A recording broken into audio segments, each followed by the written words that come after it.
Hello.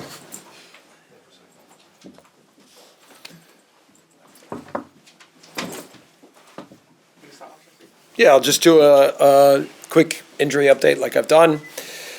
Jack Harrison with the contusion looks positive, like he should be in training tomorrow and be ready to go for Sunday.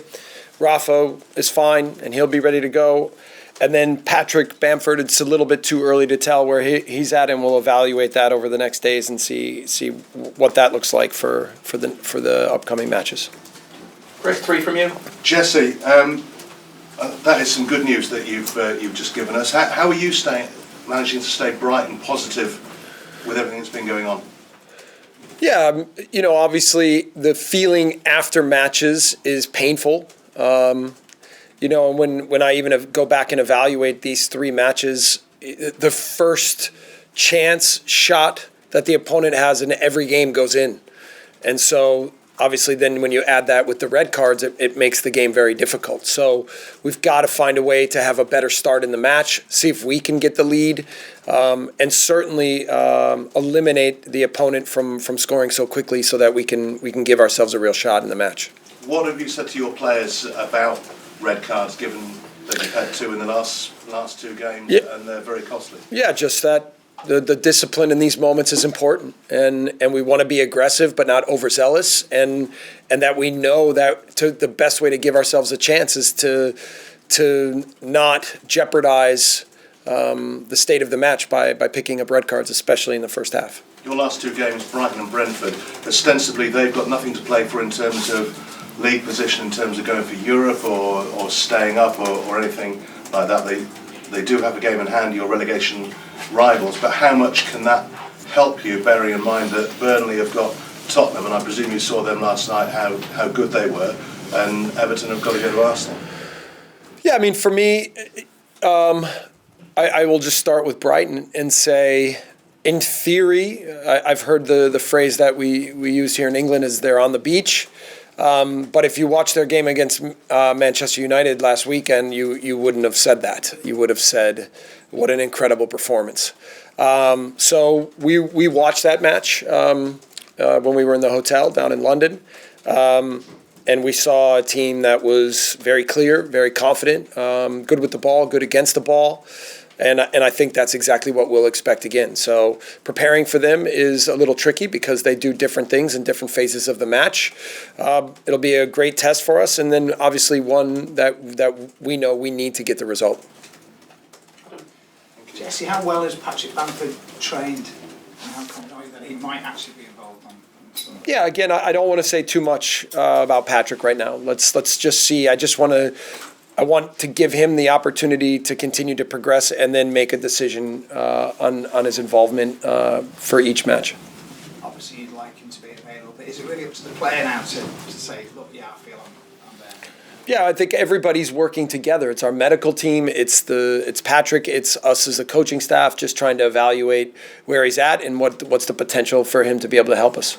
I know lots has been said about the red cards, Jesse, but does that change your approach to the players with their mentality going into this game to avoid it from happening again? Well, I mean, it was certainly a discussion point, and we know that being aggressive but not, again, overzealous, and whether it's discipline or the pressure of the moment or that the players want to achieve so badly, it's a combination of things, and so certainly we know that.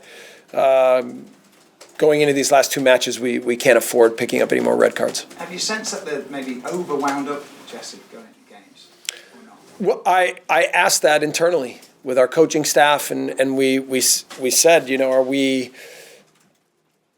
over motivating? But even my last talk that I gave to the team in the locker room before the match against Chelsea was calm, and I've tried to have my finger on the pulse of what the team needs at all moments, tactically, training-wise, and then certainly what the messaging is at all moments.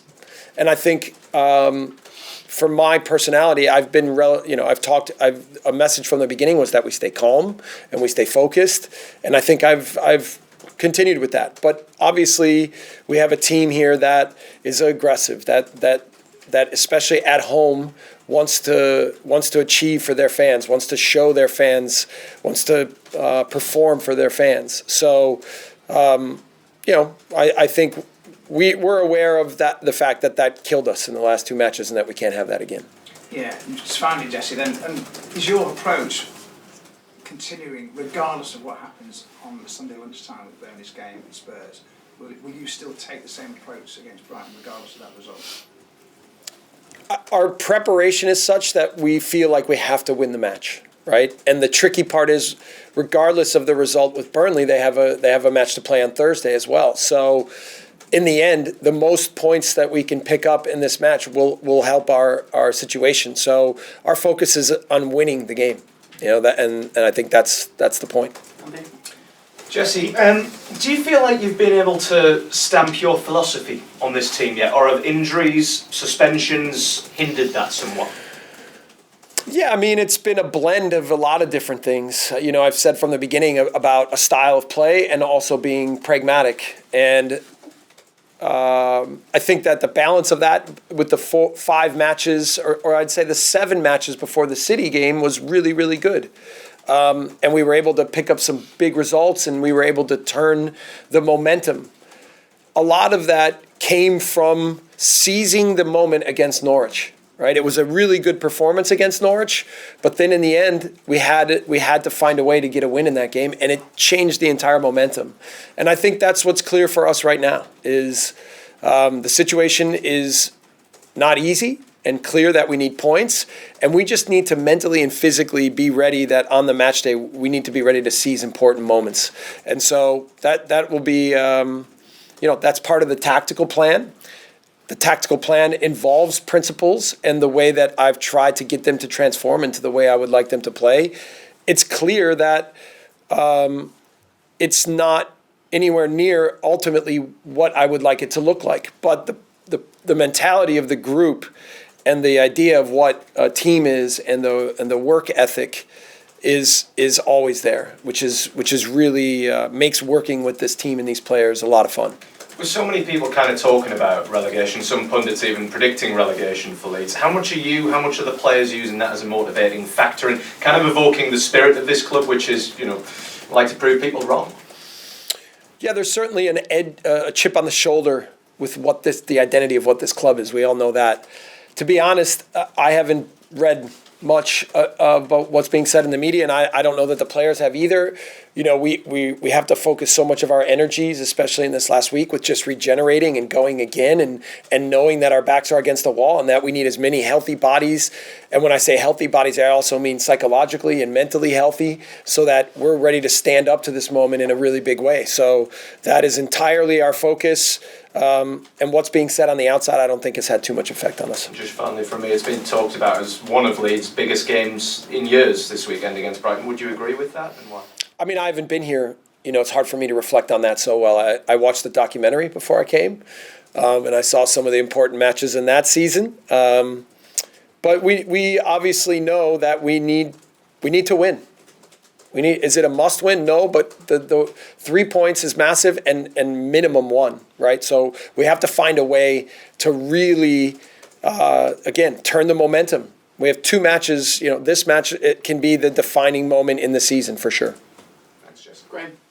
Jesse, managers have to front up for the club at times like this. What kind of support are you getting from elsewhere in the club? Yeah. We had actually ownership speak to the team yesterday. We're all totally unified. That part I love about being here is, listen, I think it was one of the reasons I told you from the beginning why I came here, is because I believed in the people and the people believed in me. But, and in difficult moments, I've been really impressed. I've been really impressed with Victor, with Angus, with Andrea, with Parag, with everybody's ability to stay together, unified, supportive. That part's been awesome. And it allows me to focus on what I need to do to get the job done with our team. Baron, what was said in that meeting with the ownership yesterday? Nothing. I think they just tried to say that we have everything still in our grasp, and that our ability to recover and go again and believe. I think there was a lot of talk about belief, right? So it was a lot of the things that they said, I think, fit with things that I've said already to the team without me communicating every day exactly what I'm saying to the team. So that also lets you know that there's real alignment here. So again, that's incredibly helpful. You were commendably open with the way you've been with the players and that personal approach you've had, and you've had that two-way conversation with them, especially with the Leadership Council. What feedback are you getting from the Leadership Council and the players across this run of games? They're in. They're all in. You know, I mean, I gave a big, like, when I watch Calvin Phillips and his ability to represent the club, represent the community, play at his best, be a leader on the pitch, in difficult moments, run for the team, never ask questions, do whatever it takes. I mean, for me, it's one of the, in terms of clarity of what it takes to do a job effectively. I don't care what your job is. I don't care if you're a bricklayer or if you're on the street paving roads. Like, this man comes to work, grabs his lunchbox, and does whatever it takes to help the team. And that's to work. And I could say that about Liam Cooper. I could go down the line. And that's what we have here. And so for me, it's always about engaging them in a way, supporting them in a way. And I know they're all in. I know they're convinced with the way we play. I know they're convinced in who we are, and none of them want to see this project end at this moment. I think that's the biggest motivation, is everybody understands that to keep together, we need to stay in the league. So that's what we're trying to do. Thank you. Yep. David? Jesse, discipline's been a bit of an issue this last few games, even before you keyed him with yellow cards as well. The perception might say it looks like it's friendly, but are you still in control of that, Jesse? Yeah, I mean, it's not am I in control. It's, are we united? We're totally unified. And the yellow cards and fouls and that's not reflective of a lack of discipline. That's I think a desire on the pitch. So yeah, of course, the two red cards, I think we know they crossed the line and they hurt us ultimately. So we don't want that, but we want to be aggressive and we want to go after the opponent. David? How impressed were you with the way the fans again stuck behind the team the other night, and what can they give this side on Sunday? Fans have been phenomenal, amazing. You know, there was a moment after the game, obviously we were all disappointed and frustrated, and then we were walking around and clapping the fans, and I don't know if you guys saw, but there was a little boy that ran on the field, and he came, I mean, it was like he was running after his heroes.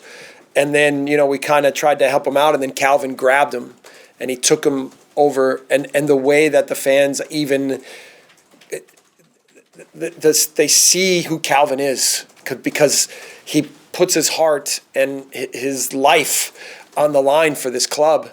And so there's a really a unique sense of community here with this club that I've been able to experience in my short time here, that I'm very thankful to be a part of, and I understand fully how special that is. And it's part of the reason for the red cards, I think, is that the players, the desire for them, you know, I don't think it's even an accident that Luke's red card comes right in front of the fan base at Emirates Stadium. It's because they want to do whatever they can for the fans, and it's a positive for us, and we're going to use it that way, and we need them at our backs again. Okay, we're going to turn over for Sunday embargo. We all good at the back? Yeah. Ross, do you want to start? Yeah. Jesse, given the seriousness of the situation, where would keeping Leeds United in the Premier League rank with you, given everything you've done in your career as a player and a manager? Yeah, I mean, for me, you say seriousness of it. Yes, of course, it's incredibly serious. There's bigger things in life than just football, but we are so aligned and committed here, and the gravity of the situation and the difficulty of the situation has unified us even more. And so when we sit in a room together yesterday, today, the energy is still so strong, so positive, and the belief is still there. And I have to exude that with everything I do, even sitting here. You know, I have no doubts. I believe in our group, and we're gonna make sure that we regenerate, and that come Sunday we are ready again, and that we learn from all of our experiences to get us to this point. For me, it's the last 10 games For them, it's 4 years, many of them together, and we're going to use these moments to make sure that in this game we are ready to be at our absolute best. Will? You talk a lot about sort of self-analysis and seeing, if your words are causing the red cards and things like that, and pragmatism. So, you must feel like you must needed to adapt potentially since you've been here. How do you feel you've changed since you've been here? Yeah, I mean, life is about adaptation. I have I'm very lucky to have so many experiences in this sport as I've had. And from a wide range of national teams, as a player, coaching in different countries, coaching players from over 70, I've coached players from over 70 countries. Right? So the key for me is to understand what I've learned in this business, what it is, what this particular team in this situation and these players need, and how do I best provide that for them so that they can be all that I believe they can be. And so that's what the project is from a mentality perspective. And then there's applying the football and tactics and style of play so that they understand what their roles are on the pitch. Finally, one for Jason. Hi, mate. Just in terms of the club's kind of ambitions to stay up, do you think the damage was done before you arrived? All I knew is when I stepped into this situation that I was getting into the fire, and I haven't focused on when I came in. All I tried to do is learn as quickly as possible how to help the group in that moment to transform in a positive way to give us the best chance in these last two matches to have a chance. And I tell you, when I looked at the 12 games when I came in, I looked at these last two and thought, yeah, we're going to need results in those games. It's going to come down to those last two games. And how good can we be and how much could we have learned and come together over a 2.5 month span so that come those two matches, we were absolutely ready to fight for everything. So that's where we are. So I think if the worst happened, it would be harsh to kind of blame you, is what I'm saying. Listen, the person in this position, when things don't go well, always gets blamed. That doesn't matter if you're in a relegation or if you're in whatever. But and what I like is when it goes well, I want it to be about the players and the team and the club and the fans. And that's part of the job. That's my belief of what this job is. And the better I do my job, then the credit can go to other places and we can enjoy success together. So our focus right now is in all ways to stay strong together, to have a plan for this match on Sunday and to make sure that we're at our best. Thanks, everybody. Thank you. Thanks, Jesse.